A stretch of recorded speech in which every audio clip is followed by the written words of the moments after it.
Hey everybody, Sean and Allison here from Spoken Garden. Today it's Plant Chat Friday and we're talking to you today about poinsettia care. Or is it poinsettia care? Or is it poinsettia care? Before we get into all the fun stuff, go ahead and hit that subscribe button down below so you don't miss out on every daily video. Okay, you guys, these are two of our beautiful poinsettias. Aren't they gorgeous? They're perfect for this time of year, right? Because they're considered a holiday plant. In fact, due to marketing over the years, these are the quintessential holiday plant. A lot of people buy poinsettias this time of year because, again, they're being sold everywhere, but they don't realize maybe that there's specific care and things not to do in order to keep your poinsettias healthy. They are actually a tropical plant. They're in the Euphorbia family. Due to the fact that they are tropical plants, they're usually kept indoors in most other places. Unless you happen to live in zone like 11 or above, you can keep them outside. So we're going to be talking to you about indoor plant care for the poinsettias or poinsettias, however you want to say them.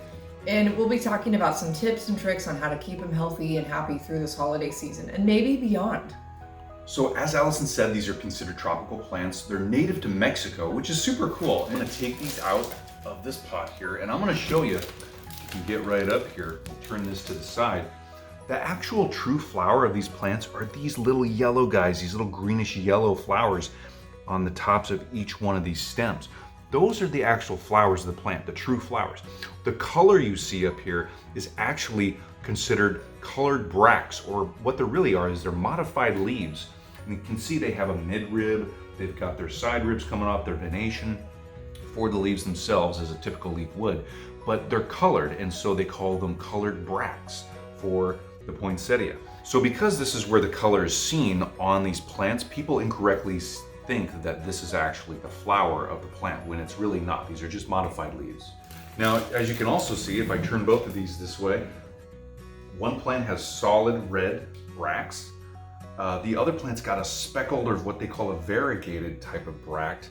And this is brought on by a virus. It's a non-lethal virus to the plant, but it actually influences the plant to create these different colors on its bracts. And so this is really pretty. And you'll see these in different patterns on many different plants and in many different colors. Now you'll see these colors, they'll be like this red, there'll be this off-white or this kind of greenish color here from this red. They also comes in pinks and whites and maybe sometimes even yellow. And you'll see variegation or this speckling like this on those other colors too. So guys, let's take this one out of its pot too, so you can see. Now, these plants, they like indirect full sun. And if you watched our previous live video, I think it was the week before last, we talked about that. Basically, when the sun comes through your window, there's the bit of full direct sun that comes through the window and you actually see it, and then you'll see where it stops. And after that, there's like a shadow. It's not the direct sunlight right after where it stops right there. Well, at this point and after that, that's where you want to have your poinsettias. That's where you want to have them, and that's considered indirect light. They're not directly in that sunlight. So these plants like 6 or more hours of indirect sunlight. They need regular to moderate watering. They like well-draining, moist soil. They don't like to be kept wet all the time though, like in a puddle of water or kept submerged in water all the time. They will die. That will stress them out and they will eventually die. So don't keep them overwatered, don't underwater them either. So guys, I don't know if you can see this or not, but if I pull down this foil here, you can see some leaves have fallen down and there's some dead leaves in here. So we want to get those out because we want to keep this area clean, not promote pests or diseases. But also you can see, hey, we've got some crunchy soil here, some crunchy potting soil. It might need some water. And so let's do a little test here and put our finger down there. Nope. There is no moisture down in that pot that I can feel from about that far down with my finger. So we need to water these because otherwise we're going to get more leaf drop and the plant's just not going to do very well. Okay, so Sean just left off talking about water, and usually you guys, what we do, because again, you don't want to let these sit in water, and what they usually come in this foil, right? And you can leave them in that, you can take them out. We always put them in baskets just to hide the foil. But the foil is not, you can see at the bottom there, it's closed up. So what some people suggest, and which is a great idea, is just cutting slits in the bottom of the foil and then maybe making sure you have a little tray underneath. So you can just directly water it wherever you keep it in your house and the water can drain out. So for example, you might have it in some kind of tray, you water it. Make sure that you dump the tray out after letting the water kind of filter through. You'll see it start coming out the bottom of the plant. You'll know that it's thoroughly watered. You can also recheck it with your finger again and just make sure it's not still dry. But definitely don't let it sit in this tray. Here's what Sean and I do though. We actually just take each poinsettia out of the foil and we put it directly in our sink. We water it, let it drain out, and when we feel like it's thoroughly wet, we'll go ahead and put it back in the foil. And we just make sure and check this and make sure there's no standing water in the bottom. So that works for us and that's what we usually do. So use whatever is comfortable for you. Just make sure not to let these get too dry, but don't keep them too wet. So as far as where to place these inside your house, like Sean explained, they need indirect sunlight at least 6 hours a day.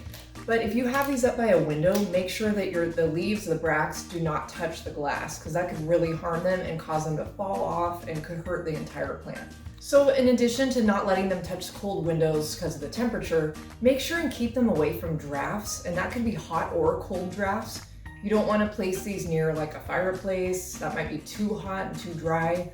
You wouldn't want to place these near a door where they're getting drafts coming, from the cold weather. So just be mindful of where you set these. As long as you care for these properly and make sure and water them correctly, give them enough sunlight, they can actually stay in bloom from late fall until early spring. So they do have a pretty long growing season. Usually most people buy them during the holidays, and they are kind of fussy, so they take a lot of care, and most people don't want to really put that much time into them, and they usually discard them after the holiday season. But you can keep them alive. And we're actually going to have a video later in the winter about how to do that. So over and above all the care that we just described to you and all the different facts about this plant, you want to make sure that if any pieces break off of the plant, like leaves or stems or anything, there's a little bit of milky white sap that's going to come out. Don't touch it with your regular skin, just your open skin. It can irritate your skin.